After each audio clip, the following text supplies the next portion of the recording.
Pernah nggak sih kamu ngerasa hidupmu kayak terbatas? Kayak kamu lahir di tempat yang sederhana banget.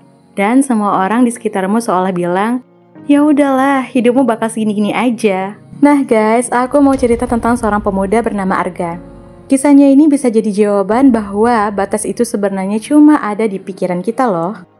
Arga lahir di sebuah desa kecil di kaki gunung. Rumahnya sederhana, atap seng berkarat, lantai semen dingin, dindingnya kayu yang kalau malam suka berderik karena angin. Kalau listrik padam, dan itu sering banget, satu-satunya penerangan cuma lampu minyak kecil di meja makan. Setiap pagi, Arga harus bangun lebih cepat. Sekitar jam 5 dia udah ada di pasar bantu orang tuanya jualan sebentar. Habis itu, ia berangkat sekolah naik sepeda tua warisan dari kakeknya. Jaraknya 7 km. Sepeda itu rantainya sering copot. Sadelnya udah sobek, bannya tipis. Bayangin aja, jalan masih tanah, kalau hujan jadi lumpur. Kadang Arga sampai di sekolah dengan seragam penuh cipratan tanah atau lumpur yang ada di jalanan. Sepatunya pun juga belepotan. Tapi dia nggak peduli. Dalam hatinya, ada suara yang selalu bilang, kalau kamu berhenti, mimpi kamu juga berhenti. Mimpi itu sederhana tapi besar. Arga pengen kuliah. Banyak orang yang meragukannya. Ngapain sih anak desa mau kuliah? Paling nanti juga balik lagi ke sawah. Tapi bukannya patah semangat, kata-kata itu malah jadi bahan bakar buat Arga. Malam-malam dia belajar di bawah cahaya lampu minyak. Bukunya dipenuhi bayangan karena api lampu bergoyang-goyang kanan kiri. Dan akhirnya semua usahanya itu terbayar loh. Arga diterima di universitas negeri lewat jalur beasiswa. Wow, keren banget kan? Nah, itu pertama kalinya dia naik bus berjam-jam ke kota besar. Rasanya campur aduk, bangga, takut, tapi juga semangat. Begitu kuliah dimulai, Arga langsung sadar persaingannya gila banget. Teman-temannya anak kota, bahasa Inggrisnya lancar, gadgetnya terbaru, gaya hidupnya pun modern. Sementara dia, laptop aja pinjaman, bahasa Inggris masih belepotan. Uang bulanan seringkali cuma cukup buat makan mie instan aja. Tapi Arga punya prinsip. Kalau kalah fasilitas, dia harus menang di kerja keras. Nah, malam-malam ketika orang lain nongkrong di kafe, Arga nongkrong di perpustakaan. Bukunya pinjaman, catatannya penuh coretan. Kadang dia tidur di meja belajar. Dan hasilnya kelihatan. Nilai-nilai Arga bagus banget. Dosen mulai mengenalnya, bahkan dia sempat dapat penghargaan dari kampus. Setelah lulus kuliah, Arga kerja di sebuah perusahaan kecil. Posisi pertamanya, staf magang. Kerjaannya apa? Bikin kopi, fotokopi dokumen, beresin meja, ya kerjaan sepele seperti itu. Banyak orang yang mungkin minder dengan pekerjaan seperti itu, tapi tidak dengan Arga. Dia selalu bilang ke dirinya, kalau dikasih tugas kecil, kerjain dengan cara besar. Makanya ketika disuruh bikin laporan, dia nggak cuma nyusun angka, tapi juga kasih analisis. Ikut rapat, meski posisinya cuma magang, dia berani kasih ide.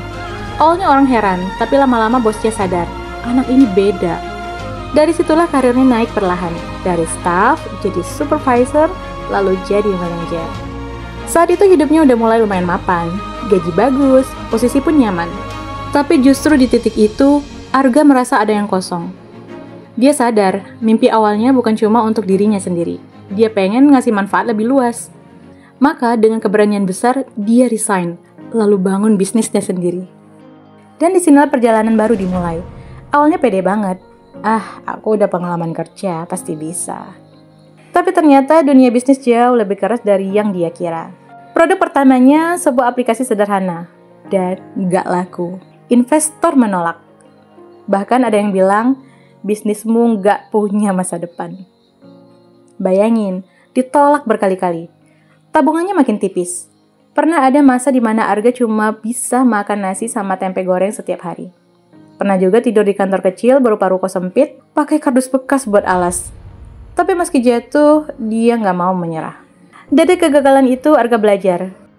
Dia mencoba turun langsung ke lapangan, ngobrol sama orang, dengerin curhatan pedagang kecil, pemilik toko, dan pelaku UMKM. Dari situ dia sadar, banyak orang butuh solusi praktis buat bisnis kecil mereka. Dan disitulah lahir ide baru. Produk barunya sederhana, tapi tepat sasaran. Langsung dipakai beberapa toko.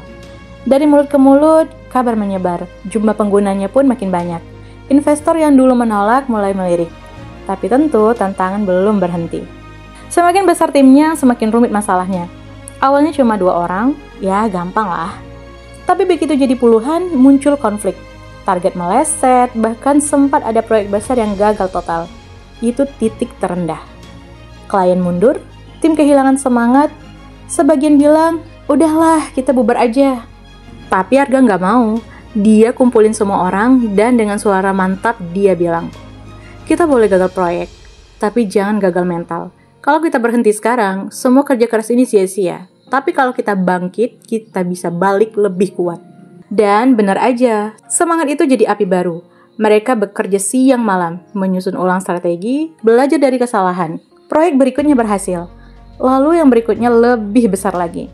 Dari ruko sempit, bisnis itu tumbuh jadi perusahaan yang punya ratusan karyawan dan dipercaya klien di berbagai kota. Sekarang, Arga sering diundang jadi pembicara. Orang-orang nanya, apa sih rahasianya? Dan dia cuma jawab sederhana. Saya nggak pernah takut gagal. Gagal itu biasa. Yang bikin kita benar-benar kalah adalah berhenti karena gagal. Kalau kamu lihat Arga berdiri di panggung hari ini, mungkin yang kelihatan cuma suksesnya. Tapi di balik itu ada ratusan malam penuh rasa cemas. Ada tangisan yang nggak pernah orang lihat. Ada pengorbanan yang nggak kecil. Dan setiap kali dia pulang ke desanya, anak-anak kecil sering nyamperin dia. Mereka melihatnya dengan kagum. Orang-orang yang dulu meragukannya sekarang tersenyum bangga, dan Arga selalu bilang ke mereka, kalian mungkin lahir di desa kecil, tapi mimpi kalian gak boleh kecil. Sukses itu bukan soal siapa yang mulai duluan, tapi siapa yang mau bertahan paling lama. Karena jalan menuju sukses itu penuh belokan, penuh tanjakan, kadang juga jatuh ke jurang. Tapi kalau kalian tetap jalan, cepat atau lambat, kalian akan sampai. Nah guys, itulah kisah panjang Arga. Dari anak desa dengan sepeda tua sampai jadi pengusaha sukses yang menginspirasi banyak orang. Kisah ini mungkin terdengar kayak dongeng modern, tapi sebenarnya pesan utamanya sederhana. Jangan pernah berhenti melangkah meski jalannya berat. Silakan subscribe channel ini untuk mendapatkan kisah inspiratif lainnya yang dapat merubah mindsetmu menjadi semakin keren. Sampai jumpa di kisah berikutnya.